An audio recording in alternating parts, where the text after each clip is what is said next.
Okay, so I'm gonna make 4 videos and they'll be explaining the tasks that we have to do.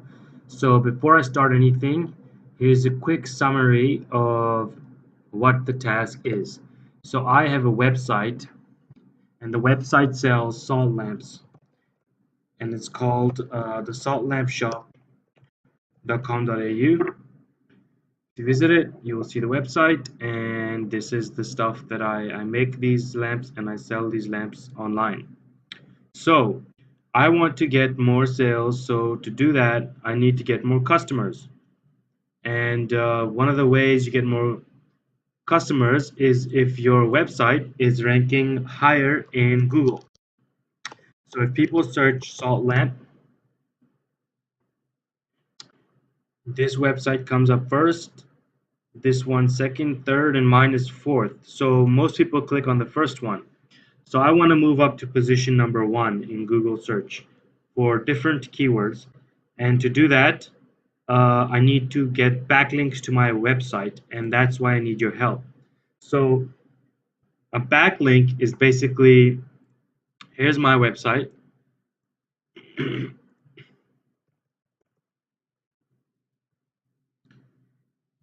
And here are some other websites on the internet.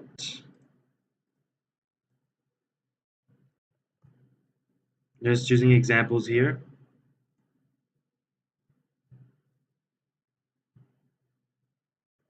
Just examples. So now, when one of these websites mentions my website and puts a link back from their website to my website, that's called a backlink. And the more backlinks you have, the higher your website will go in Google. So let me show you an example of a backlink.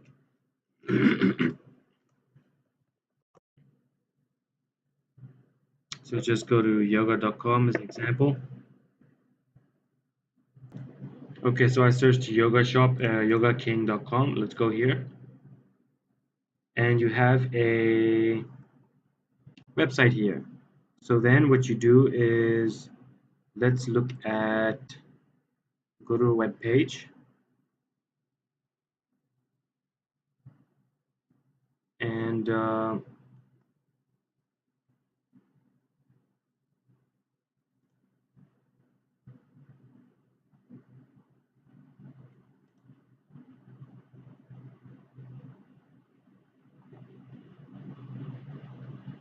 okay, so this is not working. So let's just do an easier example. Okay, so we go to this website, doyogawithme.com. And this website it talks about another website, dailycupofyoga.com. So dailycupofyoga.com is getting one link from doyogawithme.com. So dailycupofyoga.com is getting a link back from doyogawithme.com. So that's a backlink, okay? So we're going to get backlinks from other websites that are related to salt lamps or something into a similar niche in a similar industry of health, and we just want to get backlinks from them. So that's the first thing that I want you to think about of what we're doing here. And the way we do that is by emailing those websites and asking them to put a link back from their website to ours. Okay, so that's the basic thing. Now, before we continue, I want to discuss how websites are structured, because this will be important later in the later videos to understand. So a website has a home page, and the home page is just the main page. So in the home page, it always ends with .com. There's no slash anything afterwards. It's just the main website, the main page that ends with .com. So a website has a home page. Then the website usually has a bunch of service and information pages. So that would be like about us, contact us, services, and so on and so forth. So these are pages that describe something about the website or their services. So contact, help, yoga poses. So these are all kinds of different pages that that are there to provide a certain function for the user. So the user uses them. So he uses help to get an answer. He uses contact to contact them. He uses the subscribe page to subscribe to their email. He uses the forum page to talk to other members.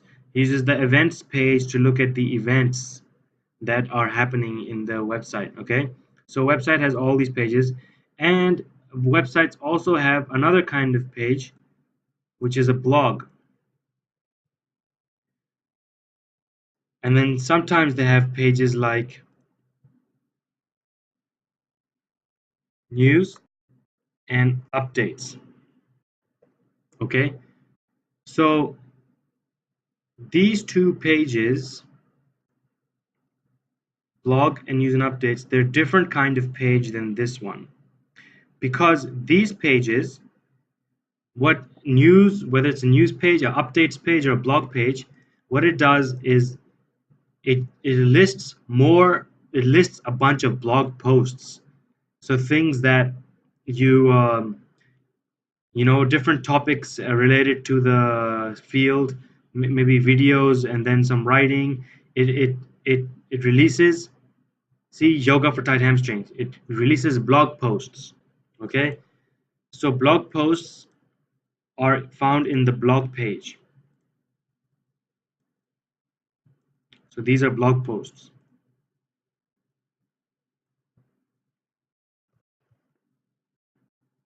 And similarly, this website doesn't have an example, but you will find websites that have a news page, or they have a latest updates sort of page, right?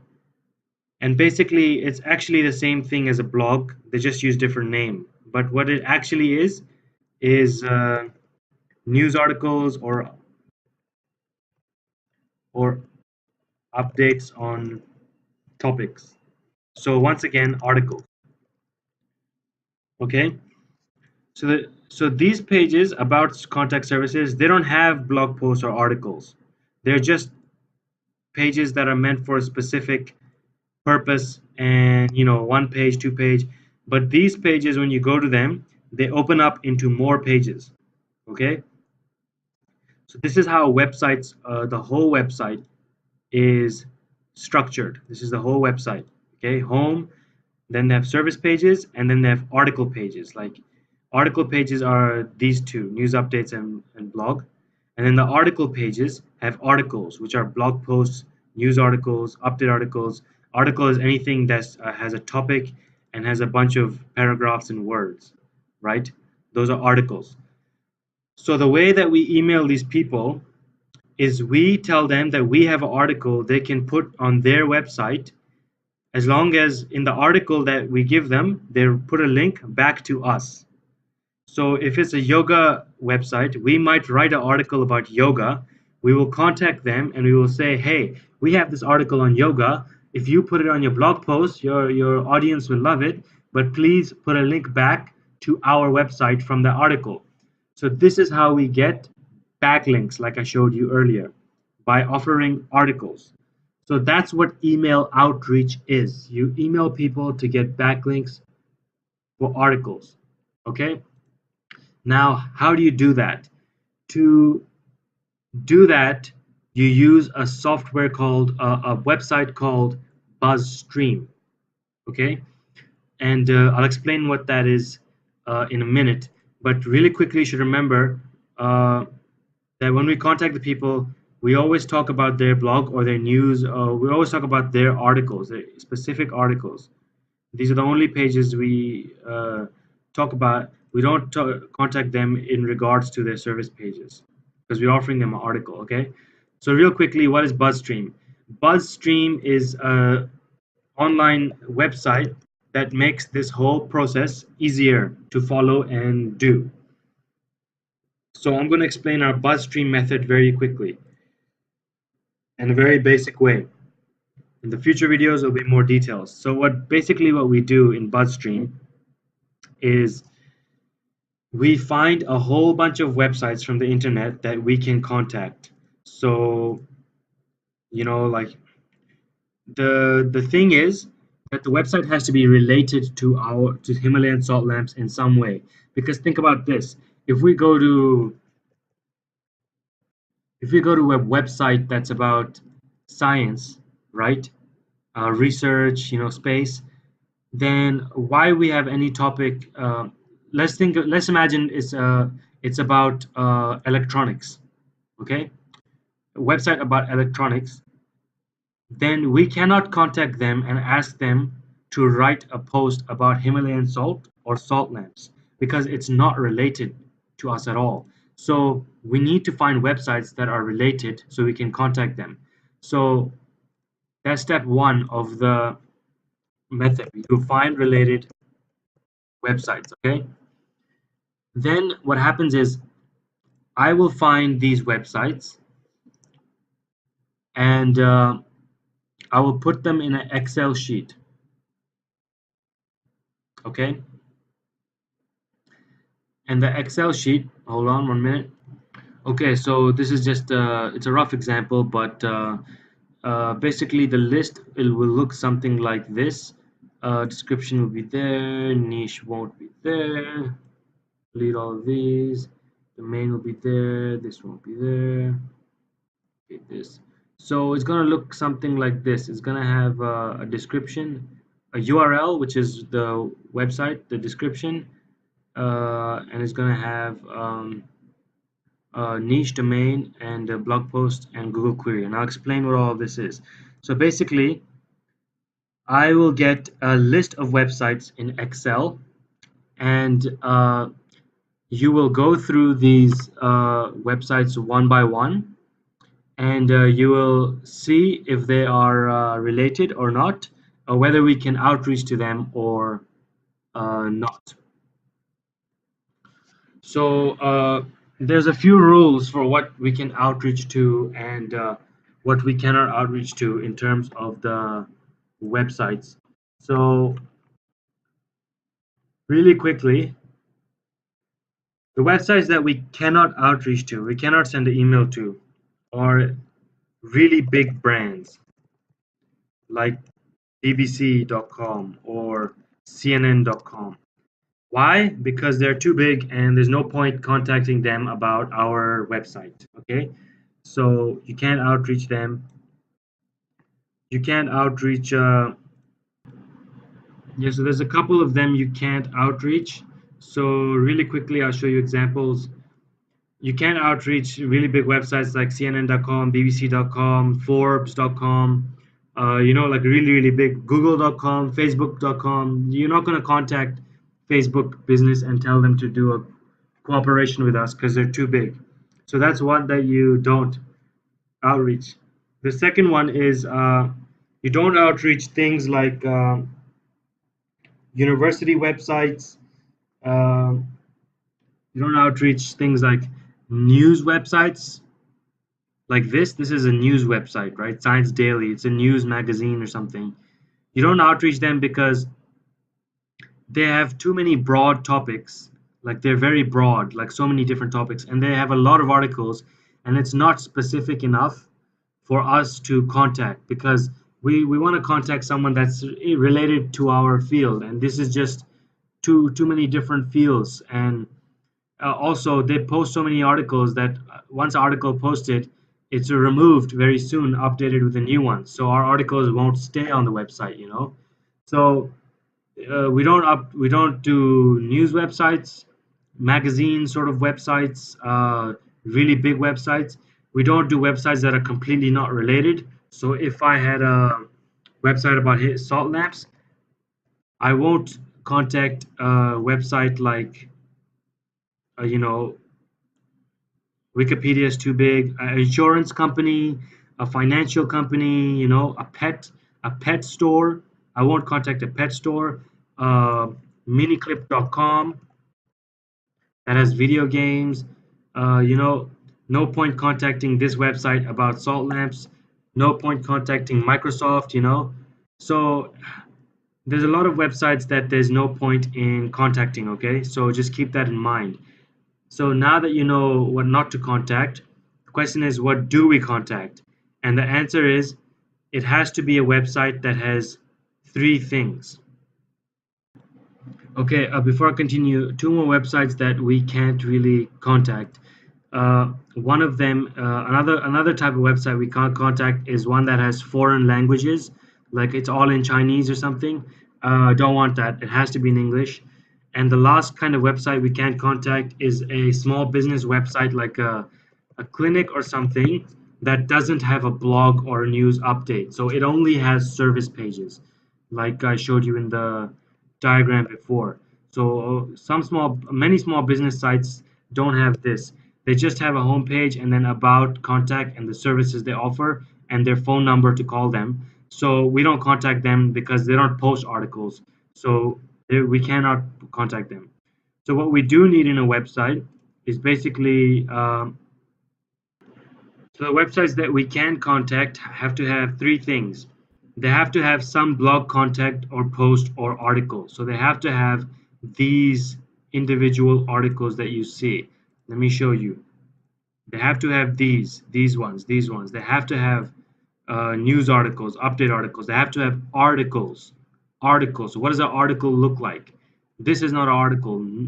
You know, none of these pages. This is not an article. This is not an article. This is a bunch of articles and summaries of articles. These are not articles, okay?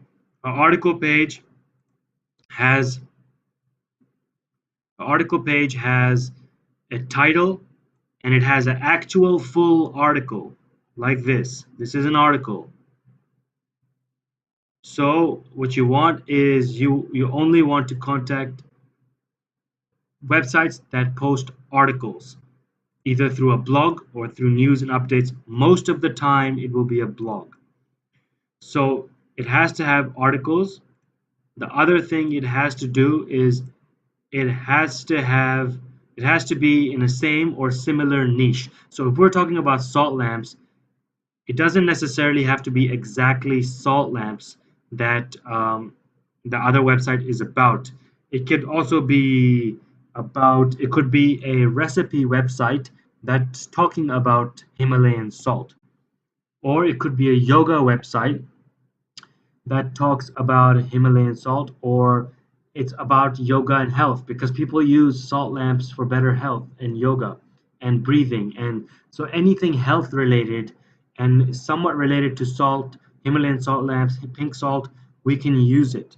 But we can't use stuff like, iPhone websites or insurance company or a bank website or a university website. Those we can't contact them, or CNN.com. We can't contact them. So it has to have blog content.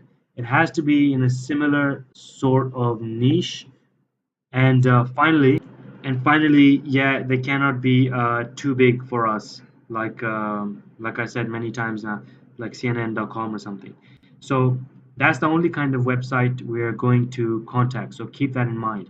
So when I create this list here, you will have to check each one of these websites and see if it's a website that we can or can't contact. If it's something that we can contact related to a salt lamps or Himalayan salt, then it's something that we can. So just to give you an example here, this one here is called laurenconrad.com. Let's see what it's about.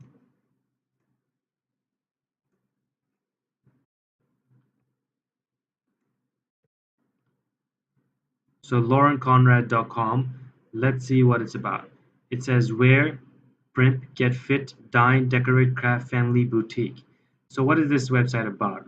It looks like it's definitely got recipes in there. Uh, it's about get fit, it's about health, it's about decorate, it's about a bit of home decorating. So this one, you can contact this one, of course. Like, why not? It's related to health. We can contact them about salt lamps. So there's that one. health.harvard.com.au. I mean .edu. health.harvard.edu. Let's see if we can. Okay, so this is a university website, Harvard University, and we're not going to bother contacting them. Like, this is a university, like I said. no point. Seasalt.com, I don't even have to go to the website. I just know we can contact it because just look at the name, seasalt.com, and then it has a blog here. So it meets all this definition. It has a blog. It's in the similar sort of niche, so we can do it. HimalayanSaltBoutique.com, Himalayan Salt Recipe blog. So yeah, this one also we can. Bulletproof.com is pink Himalayan salt toxin, so we can. 1 million women. So for each one of these, you will have to go through the website, and some of them you'll be able to see that yes, you can absolutely contact it, and some of them you know you can't. For example, let me see. Let me see here. First, Pure Salt Luxury Hotels. So for example, this one here doesn't, I don't really know what this is, so I'm gonna go here, check it out. PureSaltHotels.com. If it's about a salt, we can use it. If it's about hotels, we can't. So it's a salt hotel, so we can use it. Does it have a blog section? That's the second part. So it's blog.puresalt.com. So this is the blog page, and it does have, looks like articles, recent posts. These are articles. So it has articles. It's about salt, so we could probably use it. So that's a yes. So let's look at something that we can't use maybe. The thing is, when I give you this list, most of them will be ones that we can't use, but you still have to go through it and look at them and make sure the ones that we can't use are excluded from it. Okay, so um, shouldn't be that big of an issue. But yeah, so the kind of niches, for just for an example that I'm telling you, we can contact is health, uh, fitness, spirituality, uh, recipes that include Himalayan salt, meditation, yoga, you know, what else? Organic, healthy lifestyle. Like this kind of, these kind of energy, this kind of websites is the ones that we can contact about Himalayan salt because they will be interested in it and the other ones won't. So you go through that basically, and then you delete the ones that we can't, then you keep the ones that we do, and then you do a little bit more modification on you do add tags to them, which I will show you in the next video. And then once you have the list, we move it into BuzzStream, and we import the list, and then we do uh, further tagging and things in BuzzStream, and then we can do the email outreach in a very automatic and fast way. But that's basically the method. You get a list, you prepare it here in Excel, you import it to BuzzStream, then you prepare it a little bit more in BuzzStream, and then it's ready to send to the websites. Okay, so I'll show you how to do that in the next video. Oh yes, well, before I go, there's one more thing that you need to know. So the whole point of this is why are we doing this? Why are we talking to websites that are related um, to our niche, to our industry? Why, you know? And it's because it's related, and because they're related, people will reply to it, you know? So it's a very sort of it's a key thing to make sure that our emails are customized for each website. So here's another point that I need to mention before the next video. So some of these websites that you see here, let's say that there's two websites, okay? Let's just copy this and put it side by side, okay?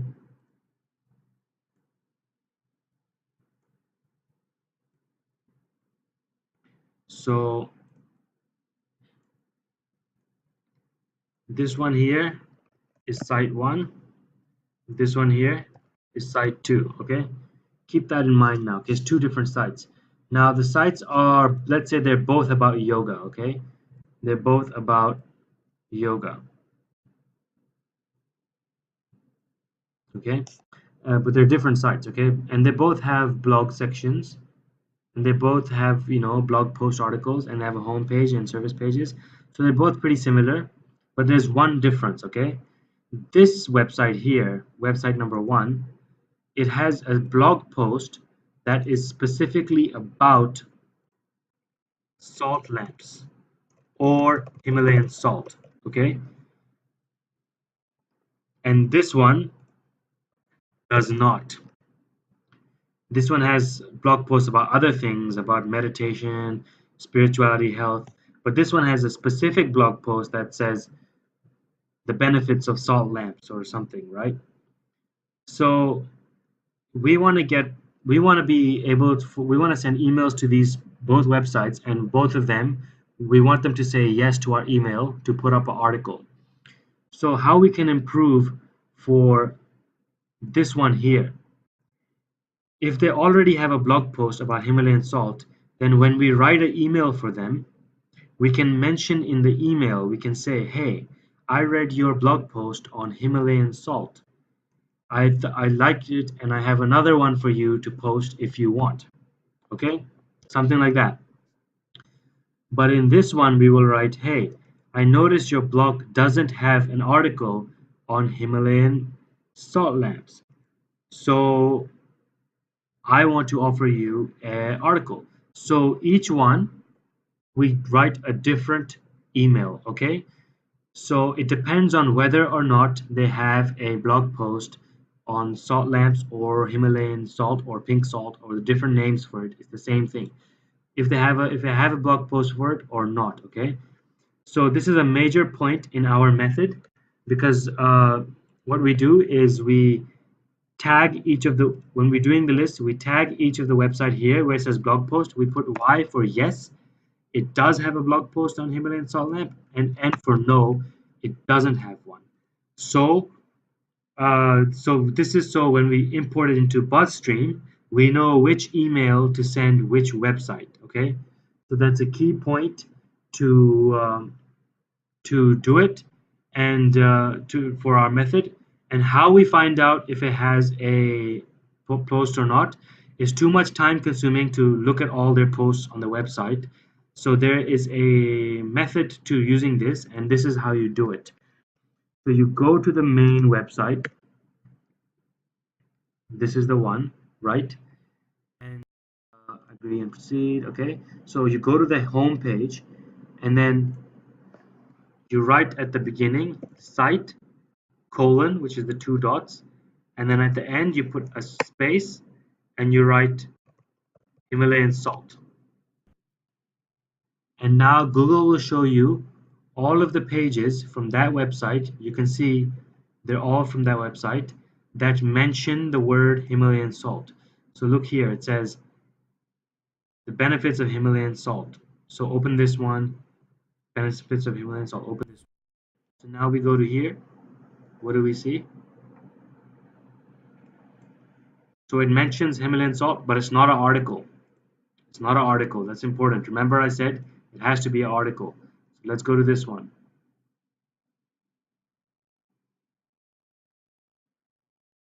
This one is, if we search Himalayan salt, doesn't mention it. So let's remove Himalayan and just try salt and see what comes up. Pink salt. Let's try pink salt. It's another word. Doesn't have pink salt. So Himalayan. Let's just try Himalayan.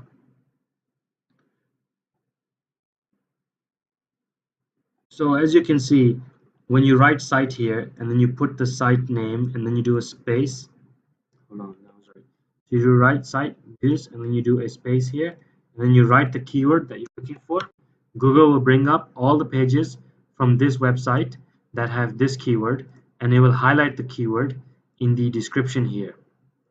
Okay, so this one does not have any blog post on Himalayan salt, but what if we did blog.puresalt? That was actually the original, as I remember now, the original one was a blog. It had .blog in the front, if I remember. So okay, so that we were doing this wrong. This should not have been www. It should have been blog.pure. So now Let's check this out. This one mentions Himalayan salt. Is it an article? Yes, it is. It is a title. It has a paragraph, topics, and it's talking about Himalayan salt. So yes. So this one here does have a blog post. So over here, when we, wherever it is, what's it called? Pure Luxury Salt Hotels. So wherever it is, I can't find it now, but we would go there and we would put a Y next to it for meaning, yes, it does have it. Okay. Now, the thing is, we don't want to manually write this and then do Himalayan salt for each website. That still takes too much time. So I have created these automatic Google URLs that you can just copy and paste. And as you can see here, when you do it, it automatically does it for you. It puts the site there and then it puts the keyword in behind. And it's the same. If you use space and you put it afterwards, it's the same as if you put it before and then add a space here. So it still works. So you don't have to manually type it in. You can copy it and put it in here, and then you can look in here whether it finds something about Himalayan salt. So this says salt therapy. So salt therapy is related to Himalayan salt, so this could be related. Himalayan salt lamps, this could be related. Salt air was helping to clear out. This could be, oh no, this talks about ocean air, so ocean salt. So that's not related. Salt lamps, that, there you go, that's related. Is it an article? Blog article, improve your oxygen levels. So yes. So the whole blog doesn't have to be about salt lamps. This one is about improving oxygen levels, but actually if you search it, it mentions salt lamps. And we are still going to count that as a yes in here. We're still going to put a Y in there because it still mentions it, right? The only time it's a no is if the website has nothing related to salt lamps, pink salt, Himalayan salt, salt therapy. If it has nothing related to that, then what will happen is, so for example, I'll show you what will happen. So if you go to and you do Himalayan salt, so this website has, if nothing, it says did not match any documents.